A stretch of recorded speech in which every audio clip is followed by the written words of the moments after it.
साथियों, वंदे मातरम। चाय की चर्चा के इस नवीन अंक में आपका स्वागत है। मैं हूं गंगा सिंह बगडवाल। साथियों, आपने भी सुना होगा, लगभग काफ़ी पूरे देश ने सुना हमारे रक्षा मंत्री राजनाथ सिंह जी का अभिभाषण, जो उन्होंने ऑपरेशन सिंदूर पर दिया था। ये तो चलो अच्छी बात है, लेकिन एक बात उन्होंने जो कही है पीओके के संबंध में, उन्होंने एक उदाहरण दिया। साथियों, आपने भी सुना होगा, हमने भी सुना है। वो उदाहरण यह था कि महाराणा प्रताप के बारे में बताया था कि महाराणा प्रताप का जब सगा भाई उनसे अलग हो गया था, और तो उसी के परिप्रेक्ष्य में उन्होंने एक बात कही थी कि अपना ही खून है, अपना ही भाई है, और कभी न कभी वापस जरूर आ जाएगा।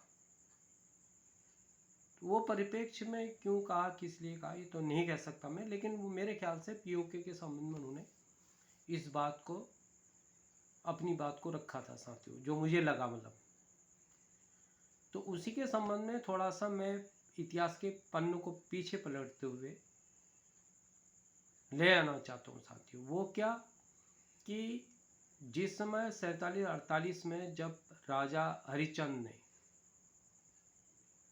एक समझौता किया भारत सरकार के साथ, तो जो कबीलाई लोग घुस गए थे पाकिस्तान के, जो कबीलाई बन के लोग, जिसमें कि आपने देखा होगा कि जम्मू कश्मीर के अंदर भी उन्होंने जो है अपने पैर पसार दिए थे, जिसमें कि राजा हरिश्चंद्र ने कहा था कि मतलब संधि की बात करी थी कुछ शर्तों के साथ।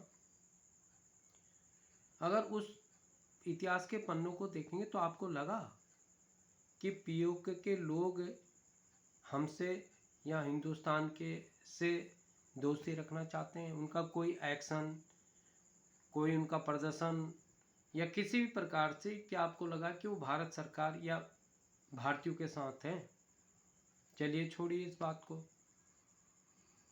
जिस समय बांग्लादेश का युद्ध हुआ, आप बांग्लादेश का मतलब मेरे ख्याल से पाकिस्तान का युद्ध हुआ, बांग्लादेश से अलग देश बना के दिया, किसके सैनिक मारे गए साथियों? अब सोचने का विषय कि सैनिक तो बलिदान तो हमारे सैनिकों ने दिया। भारत हिंदुस्तान के सैनिकों ने अपनी जान निछावर करके, प्राणों की आहुति दे के बांग्लादेश का जन्म हुआ साथियों। आज उनकी स्थिति आप देखिए क्या है। हिंदुस्तान उस समय भी अगर चाहता तो बांग्लादेश के हिस्सों को ले सकता था, कोई रोकने वाला था ही नहीं, लेकिन देश ने नहीं किया, क्योंकि रणनीति भारत की नहीं है। लेकिन आज वही हमारा कट्टर दुश्मन है, जो कि चाइना, जो हमारा कट्टर दुश्मन, जो कि मैं कई वीडियो में शुरू से ही बात को रख चुका हूं कि अगर असली दुश्मन जो हमारा है और जिससे असली लड़ाई होगी वो होगा चीन। पाकिस्तान तो प्यादा, पाकिस्तान की कुछ नहीं, उसको आप छोड़िए। मैं कई वीडियो में इस बात को रख चुका हूं साथियों। तो क्या पीओके ने उस समय आवाज़ उठाई थी? वहाँ के लोगों ने कहा था हम हिंदुस्तान के साथ हैं। 4 पाकिस्तान और भारत की लड़ाइयाँ हुई हैं, चाइना से भी युद्ध हुआ है, तो कभी पीओके के लोगों को याद आई भारत की? तो आप सोचिए साथियों, तो उन पर कैसे फेथ किया जा सकता है, ये कैसे विश्वास किया जा सकता है कि आने वाले समय में वो भारत के, वो अलग बात है कि आने वाले समय में क्या घटित होता है, क्या होता है, नहीं होता है, लेकिन जो मौजूदा समय पर जो इतिहास बताता है, हमको शत्रु बोध होना जरूरी है। मैंने पिछले भी वीडियो में कहा था, हमारे देश की जनता को इस बात का ध्यान रखना चाहिए। कश्मीर के अंदर आप ये देख रहे होंगे, कश्मीर के अंदर जब खैर 2019 के बाद में तो बदलाव आया है, क्योंकि वहाँ पर 370 धारा को हटा दिया है भारत सरकार के द्वारा। लेकिन आज भी वहाँ पर आप देखो कि वहाँ पर जो बाहर के आतंकवादी घुस रहे हैं, वो कैसे घुस रहे हैं? भाई कोई तो सपोर्ट करेगा आपको, आपके घर में बिना कोई पूछे थोड़ी बाहर का आदमी आकर अंदर घुस जाएगा। आप सोचो साथियों। तो आज भी वहाँ पे जो है दहशतगर्दी चल रही है। तो इससे आप क्या समझते हैं, आपको क्या लगता है कि वास्तव में वो भाई हैं? मैं नहीं कह सकता हूँ कल को क्या होगा, लेकिन जो इतिहास बताता है उन्होंने कभी भी इस बात की आवाज़ को नहीं उठाया, हिंदुस्तान का झंडा बुलंद नहीं किया। जरूर कुछ लोग दिख रहे हैं कि हिंदुस्तान का झंडा लेके घूम रहे हैं और कह रहे हैं भाई हमें मिलाओ मिलाओ। तो आप वास्तविकता को समझने की कोशिश करिए जरा। पीओ को लेके हमको क्या फायदा है या क्या नुकसान है, ये तो सरकार आकलन कर सकती है, लेकिन जो हमको लगता है वो मैं आपके सामने रख रहा हूँ। आपको क्या लगता है ये आपकी इच्छा है, लेकिन जो मुझे लगा वो मैं आपके सामने रख रहा हूँ। पीओ को लेने के बाद देश की स्थिति या भूगोल की स्थिति में कुछ परिवर्तन होगा नहीं होगा, आप खुद सोचिए साथियों। कितना बिलीव कर सकते हैं आप, जब आज तक कुछ नहीं हुआ।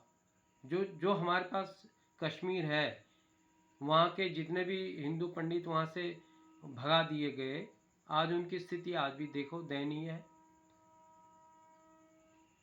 तो पहले कभी भी समर्थन में पक्ष में पीओ के वासियों ने आवाज उठाई, आज तो मजबूरी है उनकी।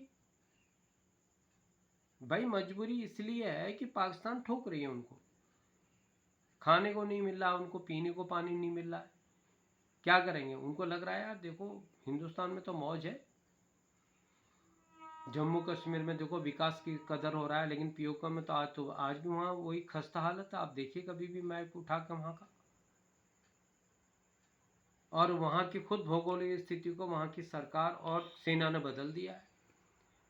पहले वो सिया बहुल्य क्षेत्र था,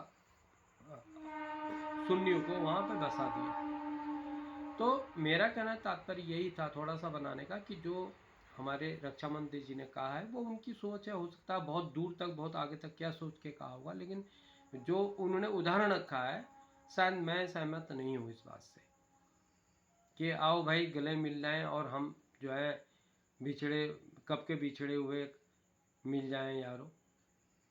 मुश्किल है साथियों, लेकिन देखते हैं आगे होता क्या है। लेकिन देश के लिए राष्ट्र के लिए जो हमारी सोच है हम आपके सामने रखते हैं, और ये हमारा अधिकार है साथियों। इसी के साथ मैं आज का वीडियो यहीं पे समाप्त करता हूँ इन्हीं बातों के साथ, और आपको सोचने के लिए कि आप सोचिए और कमेंट में लिख के भी दीजिए कि वास्तव में सही है या नहीं है। जय हिंद, जय भारत, भारत माता की जय।